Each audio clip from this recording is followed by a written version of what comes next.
오늘 우리 함께 읽은 이사야 9장 8절부터 10장 4절 말씀 가지고 이 모든 일이 일어난 후에도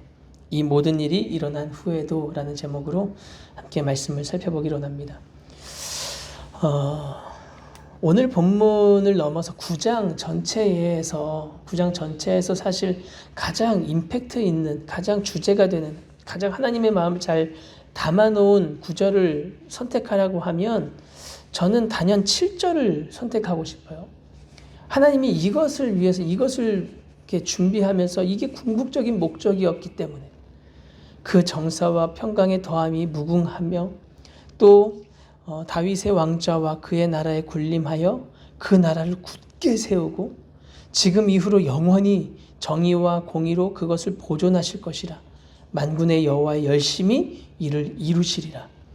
이미 다 무너진 정의와 공의, 다 무너진 이 나라, 또 국민들, 다 완전히 이렇게 죄 가운데 무너지고 넘어지고 넘어가고 의지하지 않고 하나님 찾지 않고 돌아서 버린 이 상황 가운데서 하나님이 약속을 주시면서 보내실 그 메시아가 와서 구원하시는 이 일에는 단순히 그냥 건져준다. 이 어려운 상황에서 고통 가운데에서 건져준다는 의미뿐만이 아니라 그 의미를 넘어서 그 하나님의 나라를 다시금 굳게 세우고 그 나라에 맞는 정의와 공의가 행해지는 나라를 만들겠다는 거거든요. 완성하시겠다는 것. 그럼에도 불구하고 오늘 우리가 함께 읽은 본문에서는 4번의 반복되는 심판의 말씀이 이제 선포되고 있어요. 여러분 오늘 본문 읽으시면서 발견하셨는지 모르겠어요. 4번 반복되는 말씀이 있는데 혹시 찾으셨나요? 눈치채셨어요? 읽으시면서? 오늘 본문은 4단락으로 이루어져 있어요. 우리가 오늘 읽은 본문은 그 각 단락은 이 말씀으로 끝나요. 각각 이 4개의 말씀이 그럴지라도 여호와의 진노가 돌아서지 아니하며 그의 손이 여전히 펴져 있으리라 하는 이 말씀으로 후렴처럼 오늘 우리가 찬송을 부르고 찬송과 뒤에 후렴이 나오는 것처럼 마치 이 앞에 가사들, 앞에 심판과 징계의 내용, 그들이 어떻게 반응했는지에 대한 이야기를 하고 후렴구로 그럴지라도 여호와의 진노가 돌아서지 않고 그의 손이 여전히 펴져 있으리라 이렇게 얘기하는 거죠. 이 유사한 방식이 성경에 여러 등장하는 것들을 우리가 볼 수 있어요. 대표적인 말씀이 아모스인데요. 아모스 4장에 보면 아모스 4장 6절부터 11절에도 똑같아요. 여러 가지 양식이 없게 하나님께서 심판하시고 비를 내리지 않아서 마실 물도 없는 상황들을 내리시고 또 각종 재앙이 있고 전염병이 있고 성읍이 다 파괴되고 이런 일들이 다 있음에도 불구하고 돌아오지 않는 거예요. 그래서 양식이 없는 이 재앙을 내렸음에도 뒤에 후렴구가 뭐라고 붙냐면 너희가 내게로 돌아오지 아니하였느니라 여호와의 말씀이니라. 비와 물을 내리지 않고 이렇게 해서 진노를 해요. 그럼에도 불구하고 너희가 내게로 돌아오지 아니하였느니라 여호와의 말씀이니라 이렇게 계속 반복해서 후렴구를 붙여서 동일하게 말씀하시는 거죠. 오늘도 마찬가지예요. 오늘 8절에서 보시면 하나님은 끊임없이 말씀을 주세요. 말씀을 보내시고 그 말씀이 임하게 하여서 경고를 주시는데 이들의 반응은 교만함과 완악함이에요. 그렇게 하나님의 말씀을 무시해버리죠. 말하는 게 이 10절에 이렇게 얘기하죠. 벽돌이 무너졌지만 우리는 다듬은 돌로 쌓고 뽕나무들이 찍혔으면 우리는 백향목으로 그것을 대신하리라. 부서지면 다 고치면 되지. 이런 식인 거예요. 하나님이 아무리 심판을 하고 징계를 하고 꾸짖고 말씀으로 경고를 해도 대놓고 무시하는 거죠. 세상에 다른 것들로 막 채우고 있는 거예요. 의지하면서 하나님 없이도 우린 충분해. 뭐든지 우린 할 수 있어. 라고 교만한 마음으로 완악한 마음으로 이 자만에 가득 차서 이 고집, 이 굳어진 마음으로 가득 차 있는 이스라엘의 모습, 이 모습을 하나님이 꾸짖으시고 경고하시고 그런 너희가 의지하는 그것들을 내가 들어서 너희를 징계하겠다 말씀하시는 거죠. 앞에는 아람 사람, 뒤에는 블레셋 사람, 그들이 의지했던, 그들이 동맹을 맺으려 했던 그 사람들을 들어서 오히려 그 사람들이 치는 일들을 허락하시는 거죠. 이 첫 단락이 마치면서 그럴지라도 여호와의 진노가 돌아서지 아니하며 그의 손이 여전히 펴져 있으리라. 이 진노가 끝나지 않는다는 거죠. 13절을 뭐라고 받느냐면 그리하여도 그 백성들이 자기를 치시는 이에게 돌아오지 않아요. 돌아오지 아니하고 여호와를 찾지 아니하죠. 이어지는 지도자들에 대한 이야기. 지도자들은 앞장서서 하나님을 무시해요. 이걸 머리라고 지금 표현하고 있고, 앞장서서 하나님을 무시하고, 선지자들은 뒤에서 꼬리처럼 백성들을 거짓말로 선동하죠. 앞에서는 교만함으로 하나님을 무시하고, 뒤에서는 꼬리처럼 거짓말로 선동해요. 괜찮다 하는 거죠.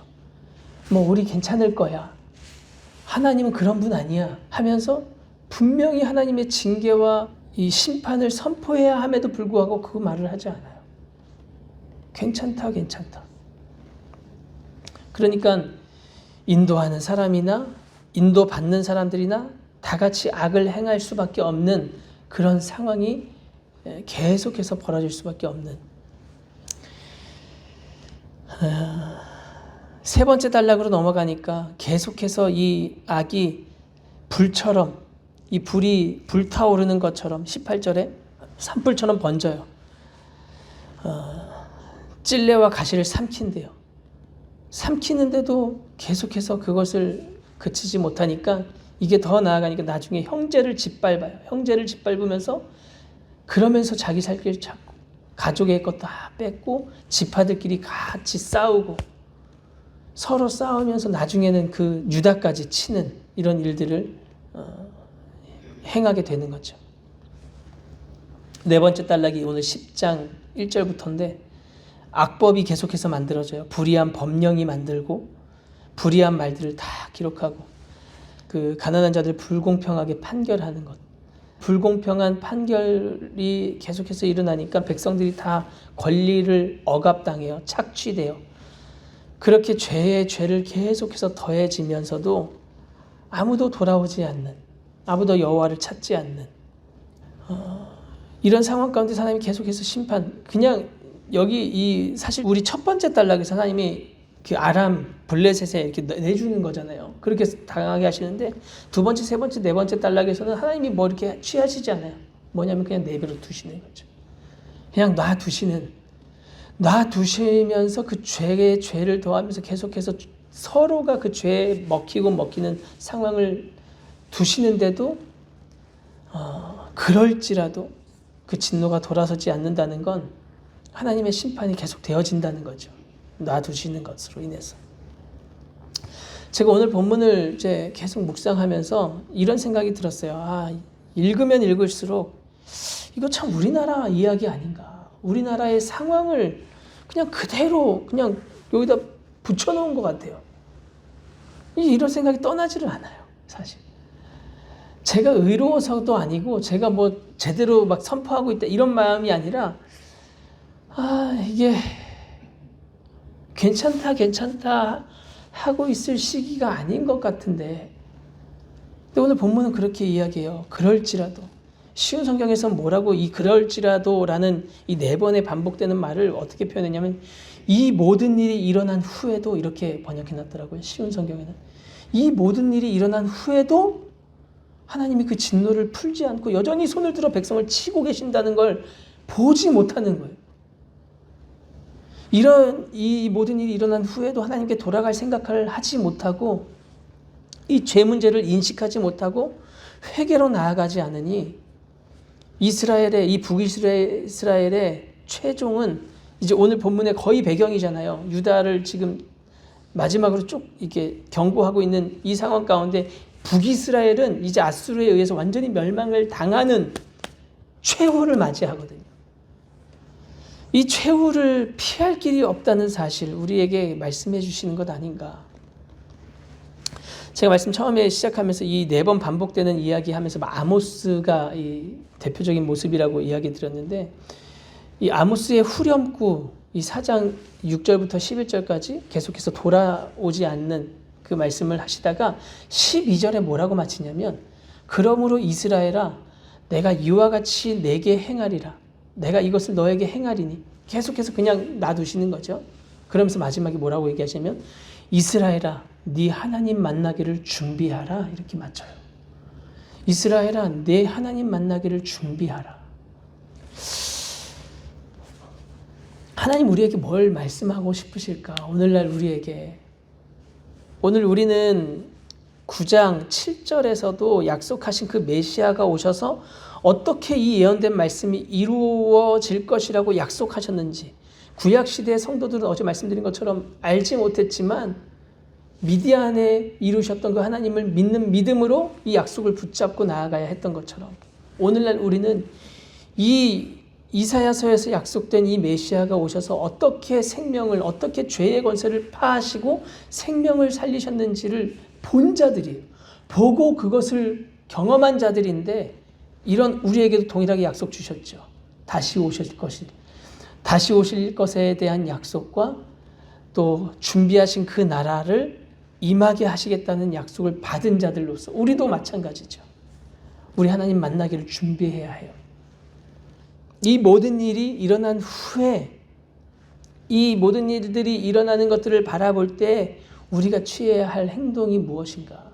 계속해서 죄에 죄를 더해야 하는 이 이스라엘의 전철을 밟을 것인가? 아니면 깨어서 하나님 앞에 회개함으로, 또 우리의 현실을 하나님 앞에 아뢰므로 도우심을 구하고 그 앞에 엎드릴 것인가? 답은 나와 있죠. 답은 나와 있지만 잘 되지 않는 우리의 연약한 모습들.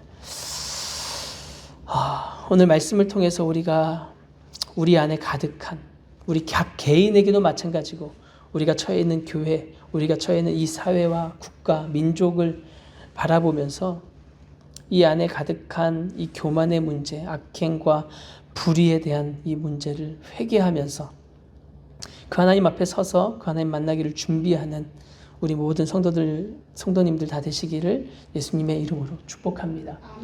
같이 기도하겠습니다.